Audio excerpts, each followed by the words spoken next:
Decisoria impugnatorial del proceso, habíamos agotado nuestro análisis con los alcances del recurso de casación y quería conversar con ustedes un poco ahora sobre la etapa de ejecución.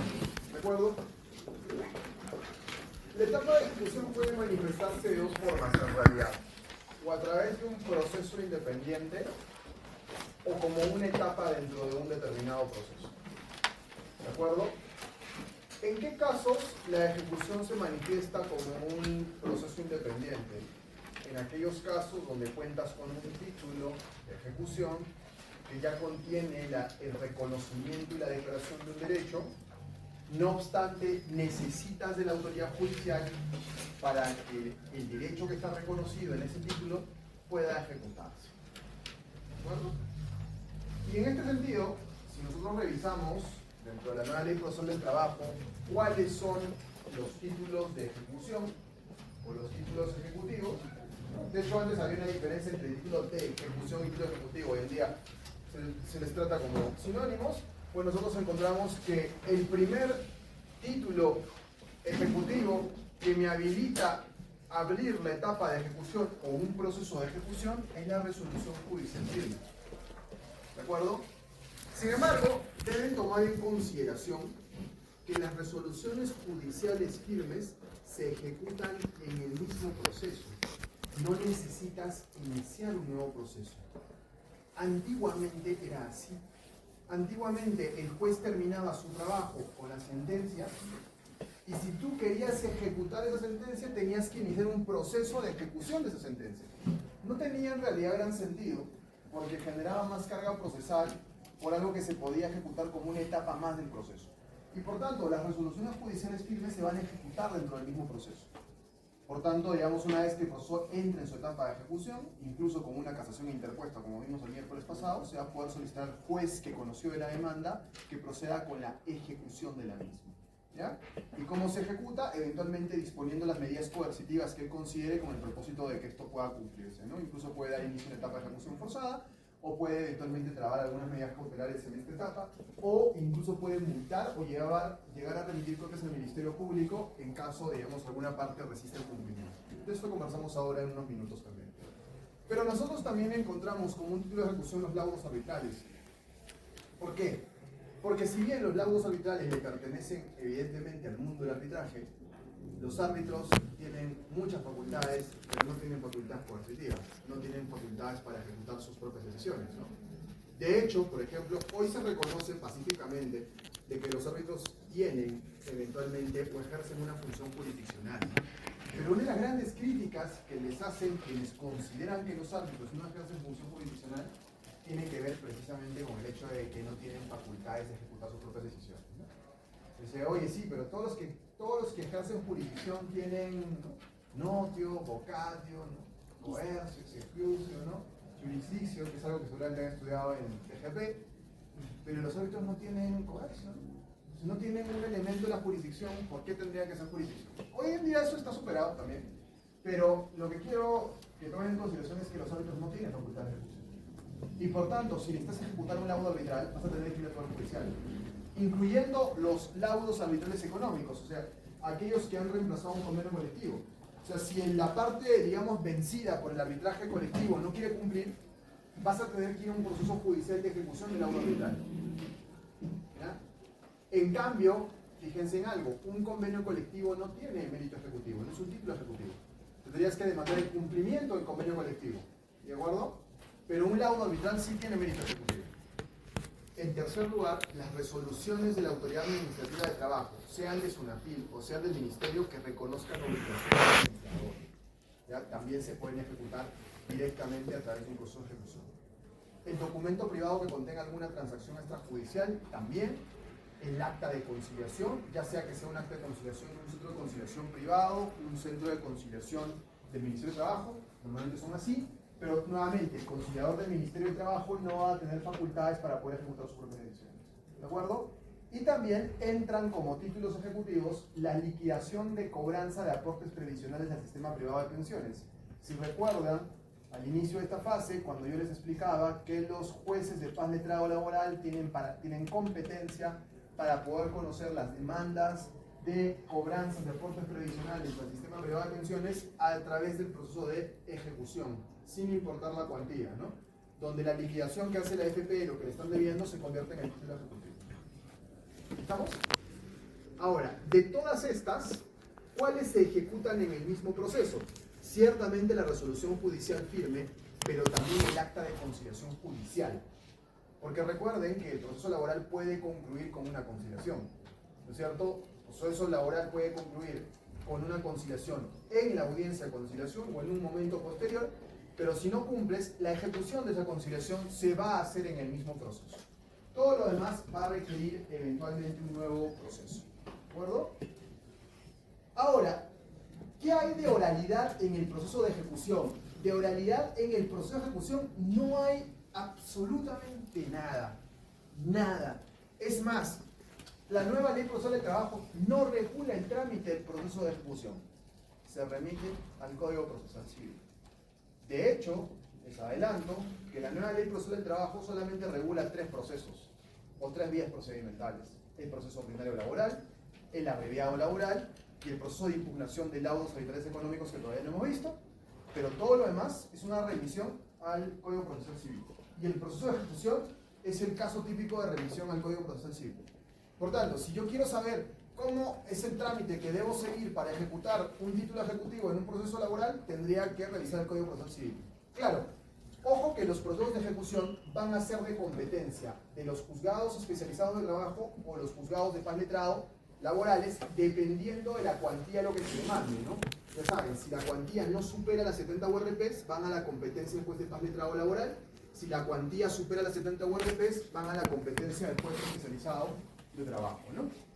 Y en un proceso de ejecución, como se supone que tú ya tienes el derecho reconocido, este no es un proceso declarativo, el derecho ya está reconocido, tú estás haciendo el juez para que se cumpla. Cuando tú interpones tu demanda, tienes que adjuntar el título, ¿no? Tienes que decir, o sea, estoy demandando para que se cumpla lo contenido en esta transacción, o en esta conciliación, o en este laudo arbitral, ¿correcto? Y lo que hace el juez es, al admitir el trámite de la demanda, es dictar un mandato de ejecución. El juez no corre traslado para que contestes la demanda, el juez te ordena que tú cumplas. Por eso dicta un mandato de ejecución. Recuerden que el derecho no requiere ser declarado en la sentencia, el derecho está reconocido en el título. Tú estás yendo al Poder Judicial para que el juez ejerza sus facultades coercitivas, ¿de acuerdo? Entonces, en principio, se admite trámite y se dicta un mandato de ejecución. Existe la posibilidad de que en 5 días hábiles la parte ejecutada o demandada, si quieran, pueda plantear una contradicción. En este caso no se contesta la demanda, se contradice el mandato ejecutivo, ¿ya? ¿Y por qué razones podrías contradecir el mandato ejecutivo? Primero, porque el título sea inexigible o la deuda sea ilíquida, ¿no? Por ejemplo, ¿qué quiere decir inexigible? Quiere decir que efectivamente yo me he obligado a pagarte gratificaciones legales adeudadas 20.000 soles, pero hemos quedado que te las voy a pagar a partir del 20 de julio. Y tú me estás demandando ahora. Con lo cual yo te puedo decir que la deuda existe, pero no es exigible porque el plazo para pagártela no ha vencido. Entonces tú puedes contradecir y decir, la deuda existe, pero es inexigible. O puedes decir que la deuda no ha sido liquidada. Por ejemplo, hemos llegado a un acuerdo transaccional donde hemos dicho que efectivamente hay daños y perjuicios. Pero hemos quedado que en un momento posterior nos íbamos a reunir nuevamente para determinar montos. Y esa reunión no ha ocurrido. Y yo demando ahora que me pagues lo contenido en esa conciliación por daños y perjuicios. Entonces yo podría decir, oye, la deuda es ilíquida. La deuda no fue liquidada. Sí, la deuda existe, hay un compromiso y una obligación de mi parte de pagarte los daños y perjuicios, pero recuerda que todavía no habíamos liquidado la deuda porque habíamos acordado reunirnos para determinar los criterios que íbamos a seguir, ¿no? Entonces tú puedes contradecir diciendo que la deuda es inexigible o es ilíquida. En segundo lugar, puedes contradecir alegando que la extinción de la obligación ya, digamos, ha sobrevenido, ¿no? Oye, ya te pagué, ¿no? La obligación se extinguió. Cualquier forma de extinción de la obligación en realidad, ¿no? También puedes alegar la nulidad formal o la falsedad del título, ¿no? Algo muy raro en laboral, esto lo tenemos importado del Código Procesal Civil en realidad, ¿no? Pero tiene una nulidad, falsedad del título es algo bien grave, ¿no? O sea, que han falsificado una firma en un acta de conciliación, ¿no? Y es que en laboral no hay grandes formalidades tampoco para los títulos, no es como un título de valor que tú digas, oye, este pagaré voy a contradecir porque hay una nulidad formal porque está mal hecho, ¿no es cierto? En laboral eso difícilmente se presente, ¿no? También se puede alegar la inexistencia de vínculo laboral en el caso de las demandas de liquidación de aportes previsionales. O sea, tú puedes decir, oye, pero no es mi trabajador. Tú me estás cobrando una deuda de aportes previsionales de esta persona, pero yo puedo demostrarte que esta persona no es mi trabajador. Entonces contradices diciendo, no hay vínculo laboral con esta persona. ¿De acuerdo? Y también puedes deducir excepciones o defensas previas, ¿de acuerdo? Si hay algún beneficio de inventario, de ejecución, raros en laboral, pero también puedes plantear una excepción, cosa juzgada, lo que tú quieras, ¿no? La contradicción temeraria te puede llevar a una multa, o sea, contradecir por contradecir te lleva a una multa. Una vez que se formula la contradicción, le corre un plazo a la otra parte por el plazo de 3 días, ¿de acuerdo? Para que en 3 días se absuelva esa contradicción. Y luego se convoca a una audiencia única, básicamente para poder analizar los más probatorios que sustentan la demanda o la contradicción. No hay, como les digo, oralidad aquí, y enseguida se sentencia. Punto. Ya está. Y la sentencia básicamente lo que va a hacer es replicar el mandato ejecutivo o declarar fundada la contradicción. ¿Sí? Y con eso en realidad el proceso de ejecución ya está desarrollado. Ya no hay nada más que hacer.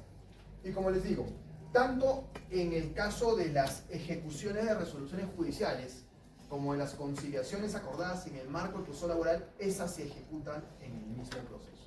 Esas no van a un proceso diferente. ¿De acuerdo? Estas sí se tramitan en la vía del proceso de ejecución. ¿Estamos hasta ahí? ¿Pégalo? Perfecto. Y analicemos ahora un poco este proceso.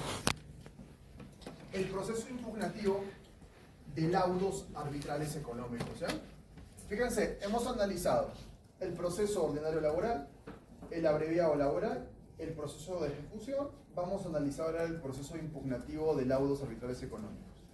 Este no es un proceso de ejecución, es un proceso causal, ¿de acuerdo? Pero básicamente es un proceso que está orientado o que ha sido diseñado para que se cuestione en la vía judicial un laudo arbitral económico. Recuerden que los laudos arbitrales económicos son aquellos que hacen las veces de un convenio colectivo, porque también hay laudos arbitrales formales, digamos, ¿no? Recuerden que los laudos arbitrales comunes y corrientes se van a ejecutar de acuerdo a las reglas previstas en la Ley General de Arbitraje. Este proceso que está diseñado en la nueva Ley de Instrucción del Trabajo solamente sirve para la impugnación de laudos arbitrales económicos. Recuerden también que ya en laboral colectivo hemos visto que los laudos arbitrales son inapelables, pero sí pueden ser materia de un recurso de anulación por las causales que están establecidas básicamente en la Ley de Relaciones Colectivas y que han sido reforzadas por los plenos jurisdiccionales nacionales laborales, ¿no? Básicamente tú alegas la anulación de un laudo arbitral económico por alguna de las causales del artículo 63 de la Ley General de Arbitraje, o alegas la anulación de un laudo arbitral por haberse vulnerado el principio de renunciabilidad de derechos laborales, porque los árbitros hayan laudado mezclando posiciones, ¿de acuerdo? Porque hayan laudado más allá de lo pedido por las partes, ¿sí? Esas son las causales de anulación del laudo arbitral, ¿de acuerdo? ¿Cuál es el plazo que tienes para interponer una demanda de anulación del laudo arbitral? 10 días hábiles contados a partir del día siguiente de la notificación del laudo. ¿Ya? Si cae el laudo, tiene 10 días hábiles para plantear la demanda de anulación del laudo arbitral económico. ¿Ante quién se interpone la demanda? No se olviden, ante la sala laboral del lugar donde se expidió el laudo. En primera instancia va a una sala laboral, por tanto en segunda instancia va a la Corte Suprema. ¿De acuerdo? Empieza allí. ¿Qué características tiene este proceso? Este proceso tiene la característica de estar, si quieren, a las antípodas de la oralidad, porque en principio es un proceso que solo admite pruebas documentales. Y en realidad hay solo una prueba documental que tendrías que ofrecer, creo yo. O sea, solo una necesitas para este tipo de cosas. ¿Cuál? Puede ser el laudo, pero necesitarías que algo más. O sea, además del laudo, ¿qué ofrecerías para estar seguro de que tienes todo? El dictamen, pero el dictamen está contenido ¿en dónde? En el laudo no, pero sí está contenido en el expediente, pues, ¿no? O sea, claro, ¿qué ofrecerías? El expediente, ¿no? El expediente por proceso arbitral, ¿no? O sea, claro, podría ser que solo laudo, ¿no? Pero si quieres ofrecer realmente todo, o sea, un análisis, digamos, integral, lo que tendrías que ofrecer es la exhibición del expediente, ¿no? O ofrecer el expediente para que sea remitido, ¿no? Ahora, el expediente, ¿en manos de quién está? De los árbitros, evidentemente. Por tanto, es el tribunal arbitral el que tiene que, ¿no es cierto?, requerirse que envíe el expediente arbitral para que la sala laboral lo pueda revisar. ¿De acuerdo? Ahora, fíjense en algo. El juez tiene 5 días hábiles para poder calificar la demanda. Pero hay un detalle importante. ¿A quién demandas en un proceso de anulación del laudo arbitral económico? ¿A quién deberías demandar? ¿Con quién debería establecerse la legitimidad para obrar pasiva? O sea, ¿a quién deberías demandar? A los árbitros, al tribunal arbitral, ¿no es cierto? Porque se supone que si estás demandando la anulación del laudo, quienes habrían cometido el error deberían ser los árbitros, bueno, el tribunal arbitral. Completamente de acuerdo con ustedes, pero ¿saben qué? En realidad la norma establece que tú tienes que demandar a la otra parte. O sea, tú no demandas a los árbitros, demandas a la contraparte. O sea, si yo demando la anulación de un laudo arbitral y soy el empleador, te demanda al sindicato. Si quien va a demandar la anulación es el sindicato, demanda al empleador, ¿no? Pero claro, yo sigo de acuerdo con ustedes en que me parece que deberían mandarse a los árbitros, pero la ley ha establecido que debe mandarse a la contraparte. Es más, se notifica a los árbitros de la demanda, pero su intervención es litisconsorcial absolutamente facultativa. Es decir, si quieren participan y si quieren no participan, no pasa nada. Y si no contestan la demanda, no hay rebeldía tampoco. Solo habrá rebeldía si no contesta la contraparte, ¿no? Entonces, claro, ¿eso qué produce? Una tremenda indefensión, porque en realidad los árbitros, como han cobrado por el arbitraje, miren, no van a ir al proceso a defenderse. O sea, yo no voy a gastar más plata en mi propia defensa defendiendo mi laudo. Que hagan lo que quieran, ¿no? Finalmente, si se anula, se anula y renuncia. Y ya está. Pero claro, ahí hay un error de concepto, porque quien debería ser demandado son los árbitros, porque quien tiene que defender su laudo o defender el proceso es el árbitro. La otra parte tiene que ver ahí, ¿no? Pero fíjense que la ley está diciendo que a quien tienes que demandar es a la contraparte, no los árbitros. A los árbitros solo se les notifica con la demanda. Curioso, ¿no? ¿Ya? Y una vez que se admite a trámite la demanda y se emplaza, se te dan 10 días para que contestes la demanda. Y esto es por escrito. Esto es por escrito. Y tienes 10 días para presentar alegatos y sentencia, por escrito. Alegatos, perdón, y luego su sentencia. Ojo, no hay etapa oral acá. Así como en el proceso de ejecución no hay oralidad, en el proceso de impugnativo de laudos sanitarios económicos tampoco hay oralidad. Doctor, en el proceso ordinario, bueno, en el que vimos la imputación, nos mencionó la audiencia única. ¿Esa no es oral? ¿La audiencia única? ¿En cuál proceso? Ah, ¿en el de ejecución? No, no es oral. No, porque se rige por las reglas del Código Procesal Civil. O sea, es más, como les mencionaba, la nueva ley procesal del trabajo no tiene artículos desarrollados sobre cómo llevar a cabo la audiencia en el proceso único de ejecución, ¿no? Te remite directamente a los artículos pertinentes del Código Procesal Civil, 600 y algo, me imagino, ¿no? Más o menos por ahí. ¿Ya? Igual acá. Ahora, contra lo resuelto por la sala, puedes apelar. La apelación va a la Corte Suprema, que actúa en sede de instancia. ¿De acuerdo? Pero escúchenme bien, contra lo resuelto por la Corte Suprema en sede de instancia, no procede la canción. O sea, no se puede casar. Es un proceso que empieza en la sala, se apela a la Suprema, pero ya no puedes casar contra lo resuelto por la Suprema. ¿Sí? O sea, el proceso acaba en segunda instancia. ¿Estamos? Y algo importante, la sola interposición de la demanda no suspende la ejecución del laudo. O sea, es decir, tú puedes interponer una demanda de anulación del laudo arbitral y el laudo se puede ejecutar. O sea, te pueden paralelamente iniciar un proceso de ejecución del laudo arbitral. La única forma de suspender la ejecución del laudo sería que en este proceso te otorguen una medida cautelar de suspensión. De eso vamos a hablar ahora también, ¿ya? Pero de lo contrario, no se puede suspender la ejecución. O sea, la sola interposición de la demanda no suspende la ejecución del laudo. Eso sigue su camino hasta su ejecución final. ¿Estamos hasta ahí? ¿Sí? ¿De acuerdo? Estamos, ¿no es cierto? Perfecto. Y solo para cerrar esta parte de procesos, veamos los procesos no contenciosos. ¿De acuerdo? ¿Se acuerdan que yo les había dicho al inicio de este curso, ¿no? Los procesos se clasifican en contenciosos, si es que hay un conflicto de intereses, o no contenciosos sin incertidumbre con relevancia jurídica. Los contenciosos a su vez se clasifican en procesos de cognición, donde el derecho se declara en la sentencia. Los procesos de cognición son el ordinario laboral, el abreviado laboral y el proceso impugnativo de laudos arbitrales económicos. Y los procesos de ejecución es el proceso único de ejecución. Pero paralelamente tenemos los procesos no contenciosos. Entiéndase que en el proceso no contencioso no hay realmente una controversia, sino una incertidumbre con relevancia jurídica, a tal punto que, como alguna vez les he mencionado, en materia procesal civil, gran parte de la competencia de los procesos no contenciosos las tienen los notarios, ¿no es cierto? Hay una ley de asuntos no contenciosos a cargo de los notarios. ¿Y cuáles son los procesos no contenciosos que nosotros vemos en materia procesal laboral? Básicamente son estos tres.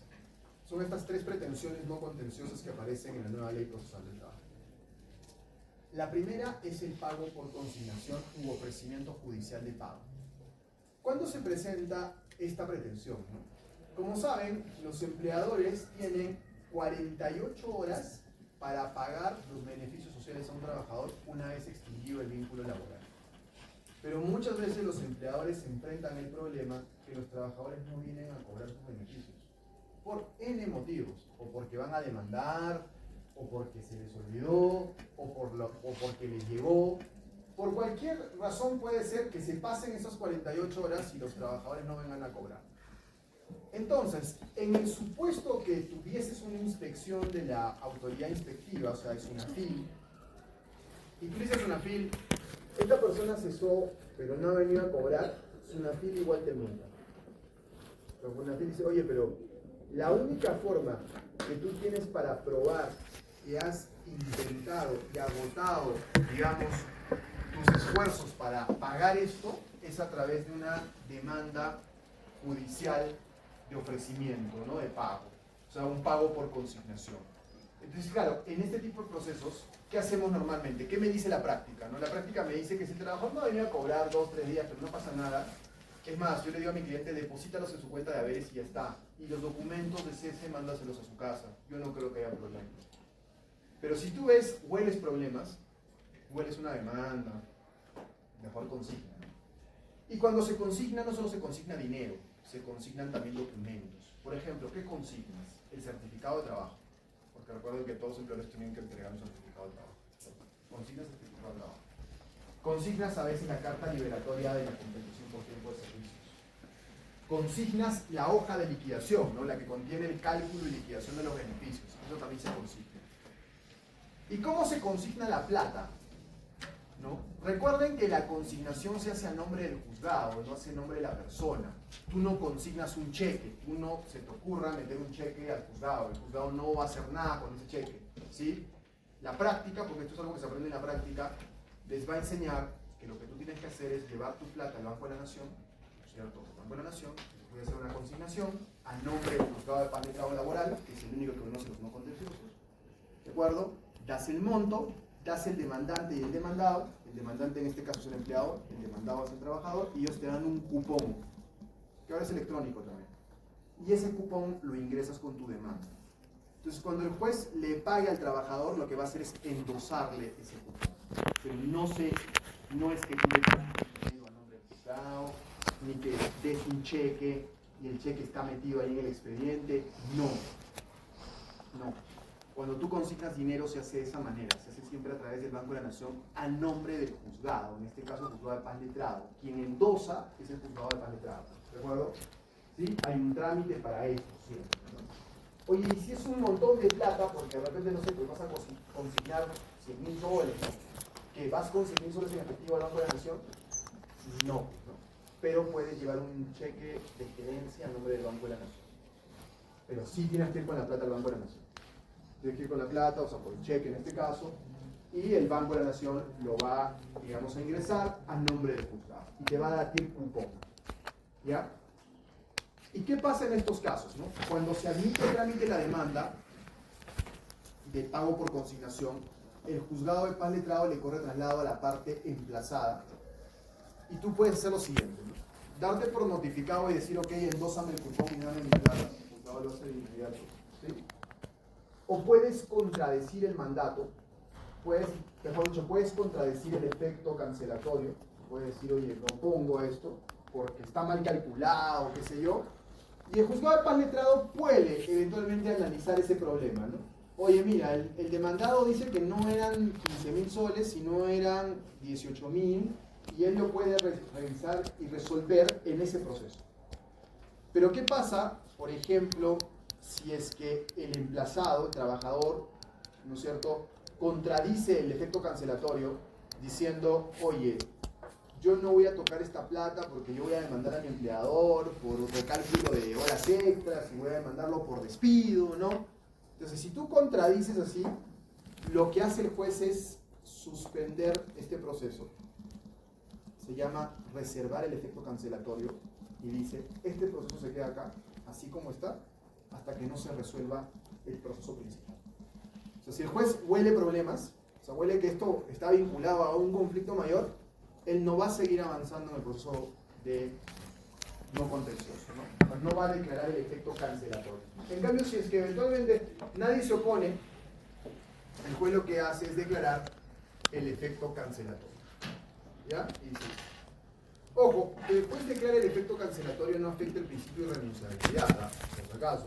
Entonces, si el juez dice se declara el efecto cancelatorio respecto a esto, no es que el juez diga, oye, yo he revisado que ya no le debes más. Simplemente el juez está diciendo, está cancelando esta parte, nada más. Yo no sé si habrá una discusión mayor sobre estos temas, así que el efecto cancelatorio no afecta nunca el principio de renunciabilidad de derechos laborales. ¿Estamos?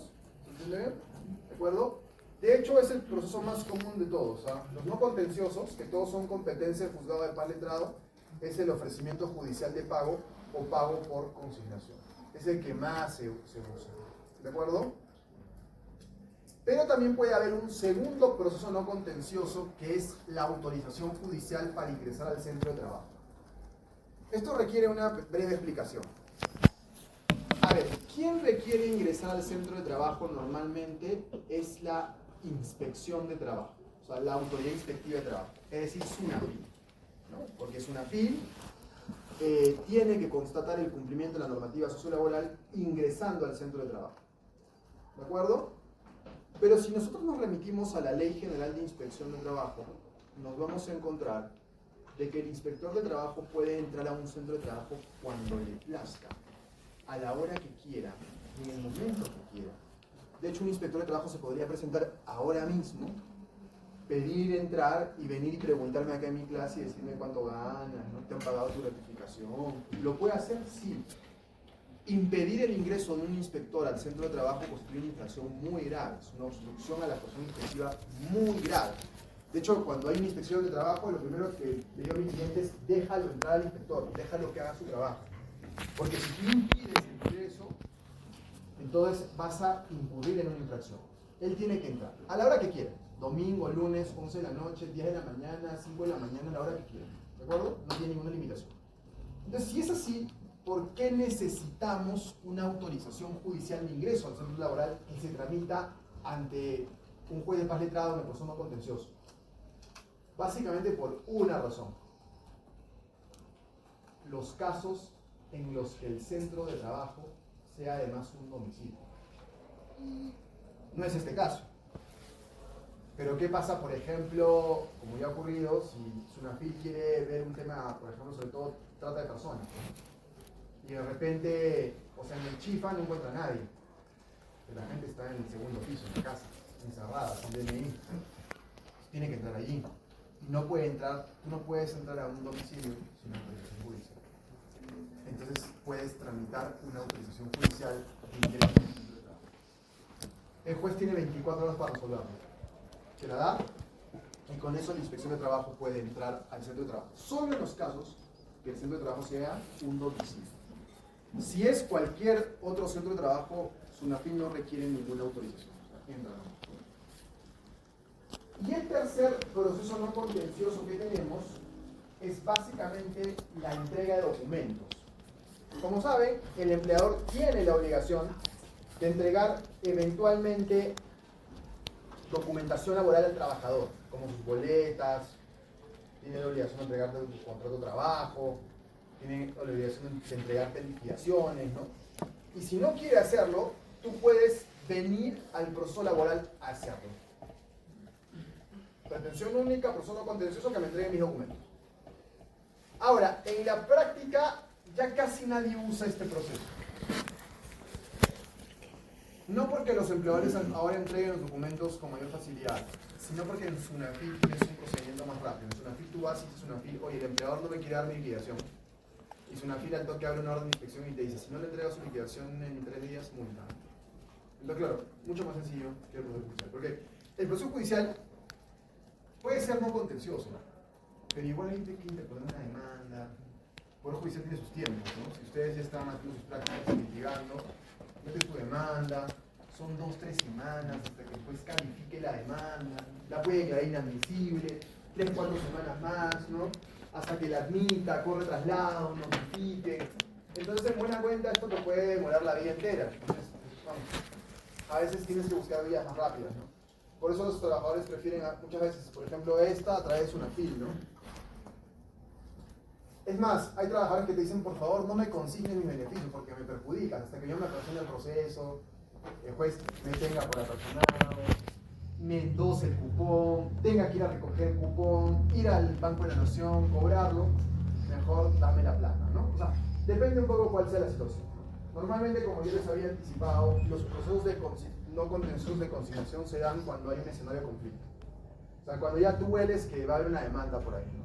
Una demanda de reposición, el trabajador ya ha dicho que me va a demandar, ha venido con policía, hacerme la construcción y no cobra sus beneficios una semana, ¿no? Entonces eso huele a conflicto, mejor una consignación judicial. Porque además la tasa es cara, son más de 80 soles la demanda nomás. Entonces, claro, mejor hay que medir sus tiempos, ¿no?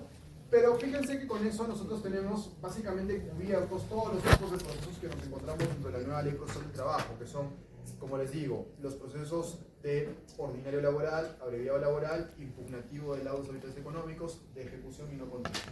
Eso es todo lo que tenemos, ¿no? El nuevo proyecto de Código del Trabajo está planteando otro tipo de procesos. El monitorio se llama uno, el de tutela de derechos fundamentales, pero el monitorio se parece mucho al ordinario laboral, el de tutela de derechos fundamentales se parece mucho al abreviado, pero como les había anticipado, no es un tema que yo iba a desarrollar aquí, porque no todas las cosas han cambiado y además porque todavía no veo la cercanía de la aparición de ese código, ¿no? Todavía está en discusión, así que no es que sea inminente su promulgación, ¿no? Como para haberle dado un espacio a estudiar un proyecto, ¿no? Y bueno, nos queda también revisar los llamados procesos cautelares. ¿Ya?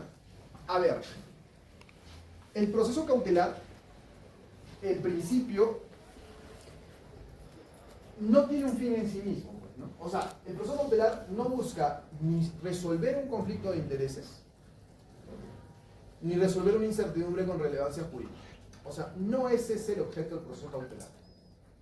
El proceso cautelar es más bien un proceso instrumental, ¿ya?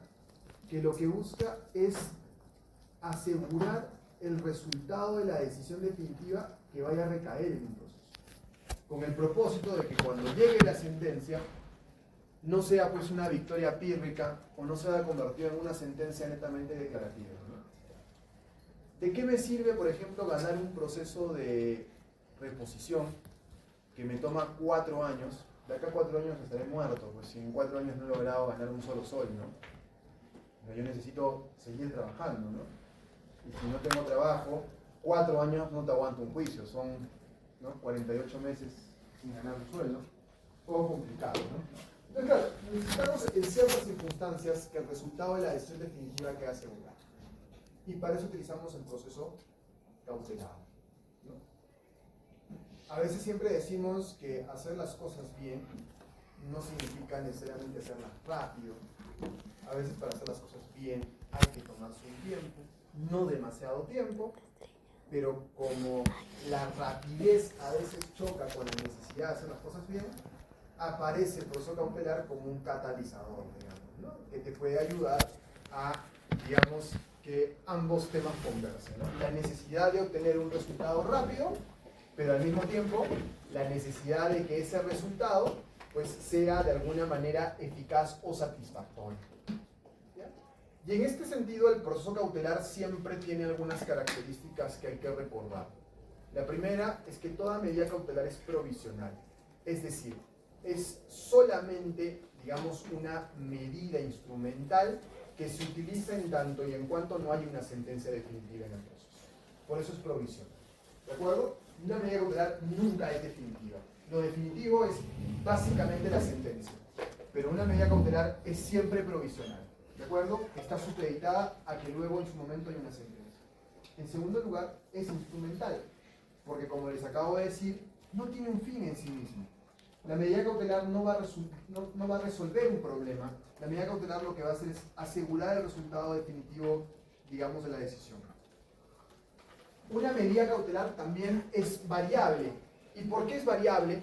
Porque en realidad, si cambian las circunstancias en el proceso que justificaron su dación, también puede cambiar la medida cautelar. Por ejemplo, ¿no? Si tú has ganado en primera instancia y pides una medida cautelar, te la van a dar.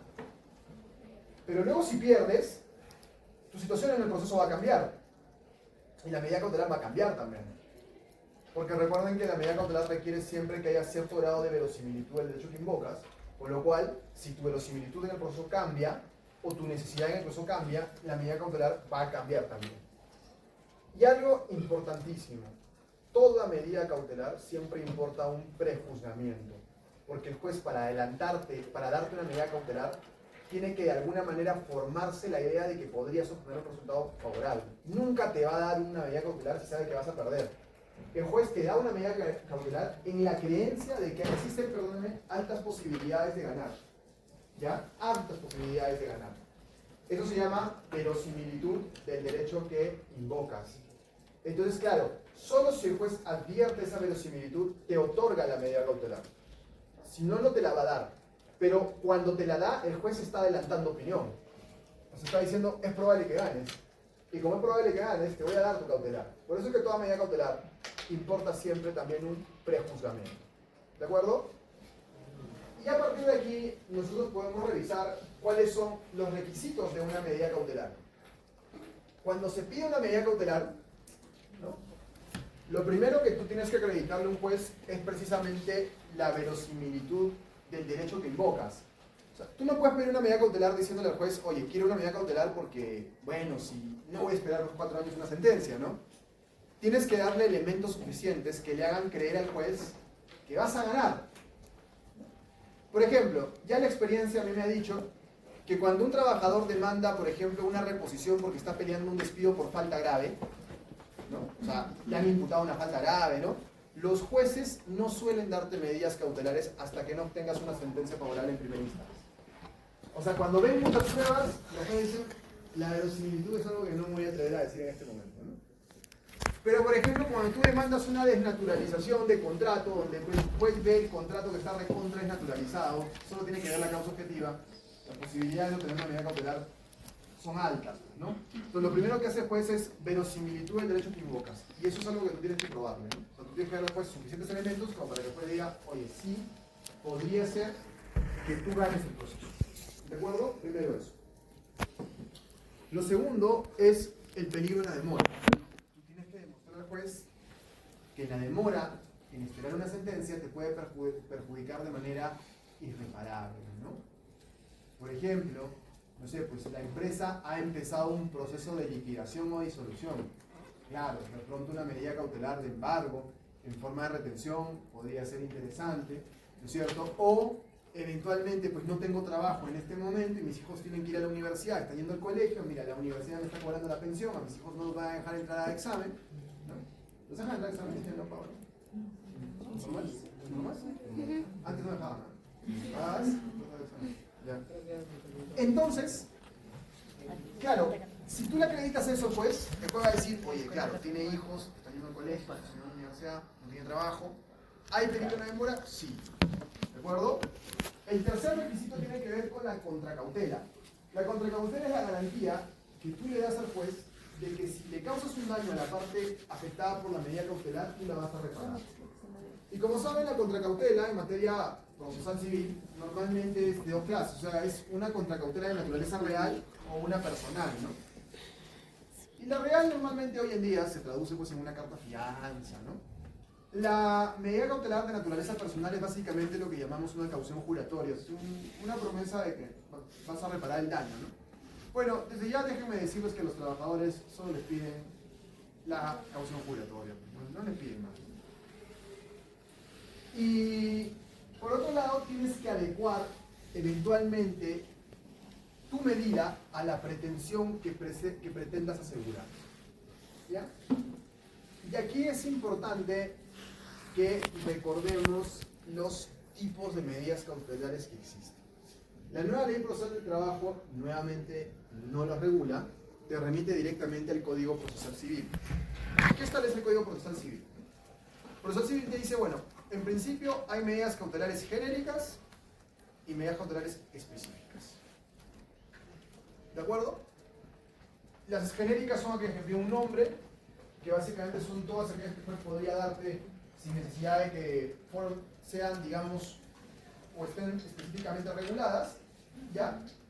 Pero también eventualmente hay medidas cautelares específicas. Y dentro de las medidas cautelares específicas, déjenme retroceder por aquí, hay básicamente 4 que valdría la pena revisar. Por un lado tenemos las medidas para futura ejecución forzada. ¿De acuerdo? Medidas para futura ejecución forzada. ¿Cuáles son las medidas para futura ejecución forzada?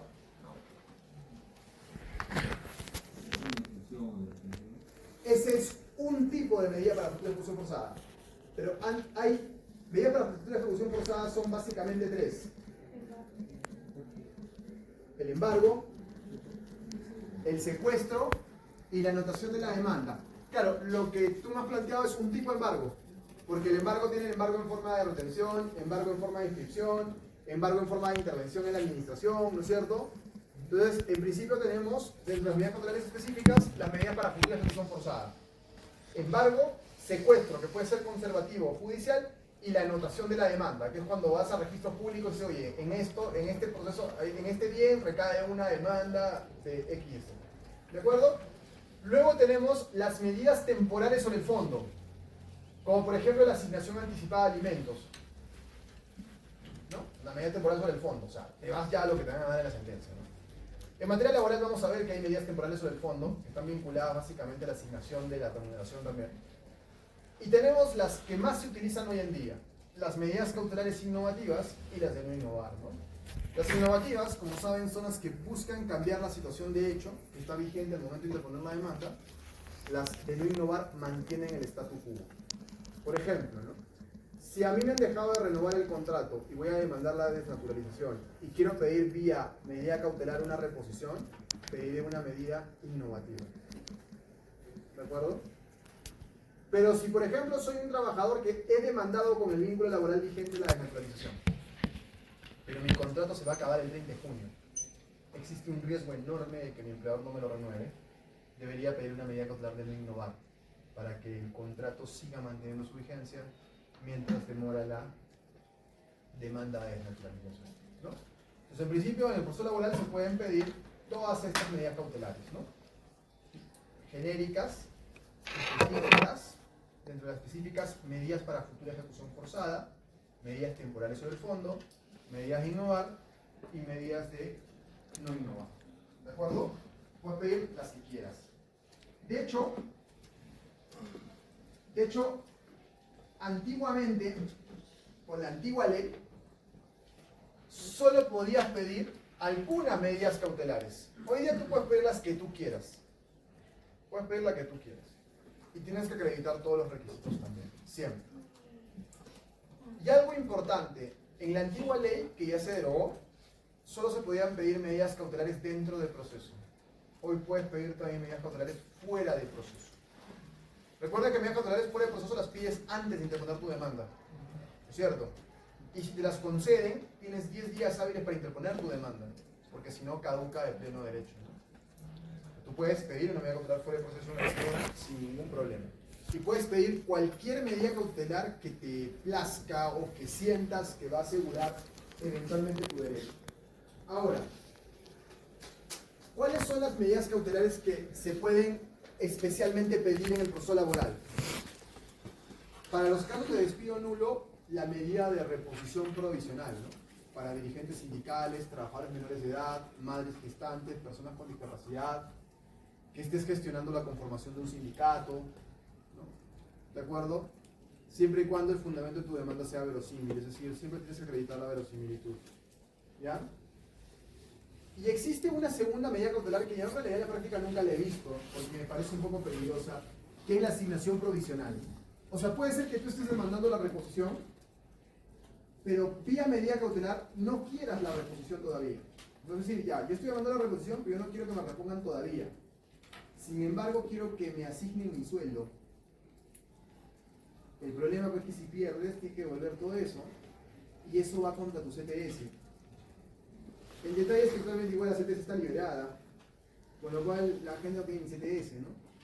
En cambio, cuando tú pides la medida cautelar de reposición, no le causas en realidad ningún perjuicio al empleador. ¿Por qué motivo? Porque estás trabajando y estás pagando. En una reposición no hay perjuicio al empleador. Claro, el perjuicio para el empleador es verle la cara a alguien que no quiere ver, ¿no? Y que detesta. Pero perjuicio económico no hay, porque tú vas a pedir tu reposición provisional y vas a trabajar, y por ese trabajo te van a pagar. O sea, no vas a recibir un sueldo sin estar trabajando, ¿no? Como en la asignación provisional. Pero en buena cuenta puedes hacerlo también. Las medidas, como les digo, cautelares más comunes en el proceso laboral hoy en día son las de innovar o de no innovar, sobre todo en los periodos de reposición, o eventualmente las medidas para futura ejecución forzada cuando hay dinero de por medio, ¿no? El embargo, por ejemplo, de cuentas en la empresa, ¿no? El embargo es muy común, sobre todo en la etapa de ejecución de sentencia, ¿no? Se requiere que pague la empresa no paga, embargo. Y es un problema, ¿no? Porque además cuando el juzgado embarga, manda oficios a todos los bancos. Y puede ser que terminen embargando 5 cuentas tuyas. Porque no, los bancos embargan de inmediato. Entonces después tienes que ir levantando los embargos hasta quedarte solo con uno, digamos. Entonces es bien complicado, ¿no? Y cuando te embargan, el banco te llama y dice, ¿qué está pasando, no? Entonces hay que tener cuidado con los embargos, que sobre todo, como les menciono, se dan en la ejecución de sentencia, ¿no? En la etapa ya de cobro del beneficio, ¿no? Tengo una pregunta, ¿y la medida innovativa no tiene el mismo fin que la medida de reposición provisional? Claro, eventualmente la medida de reposición provisional es una medida innovativa, si quieres, ¿no?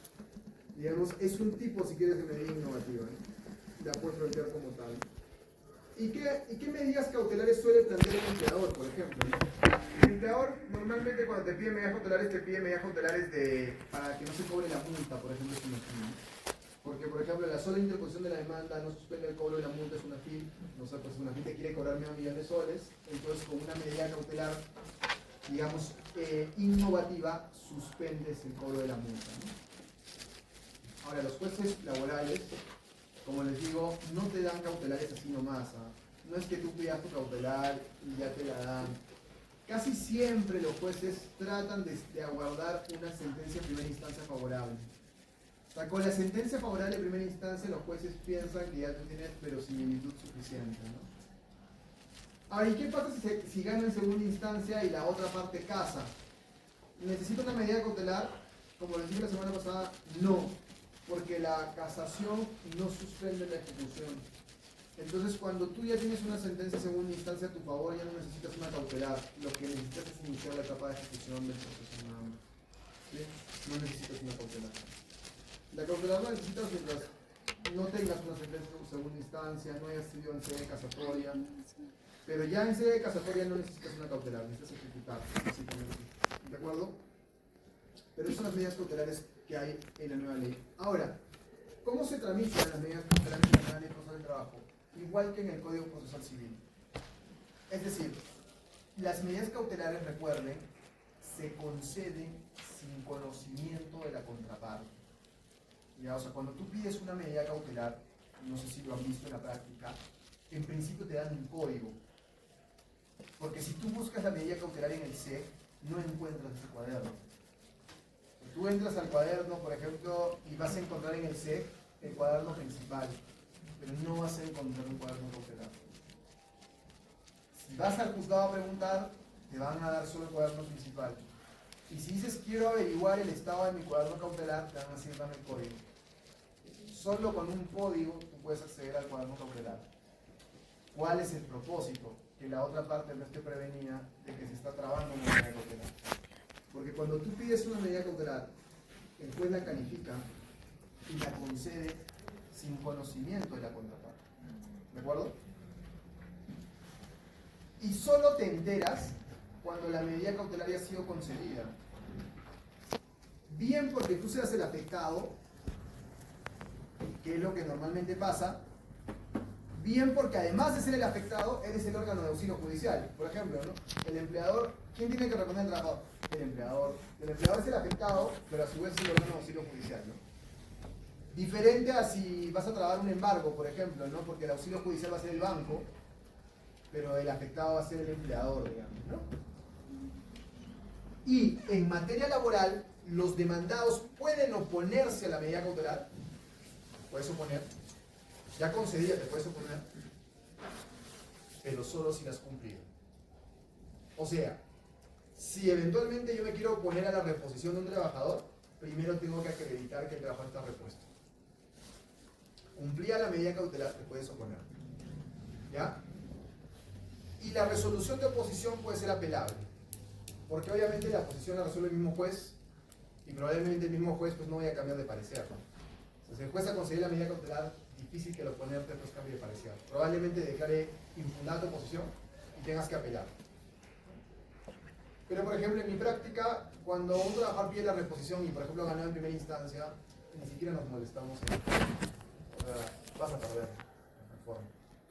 O sea, es mejor reponerlo rápido o acelerar el proceso principal para tratar de revocar la decisión en segunda instancia y más bien pedir la cancelación de la medida cautelar.